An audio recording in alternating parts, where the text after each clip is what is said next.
राति पाहिले पाहिले राति पाहिले जागर शिव मंदिर लागिब भीड़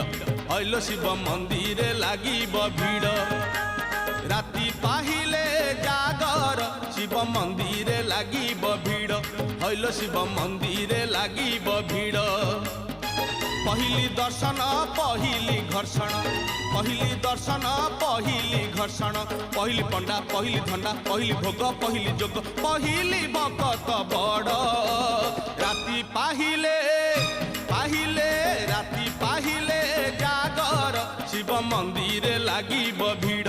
हइलो शिव मंदिर लागिब भीड़।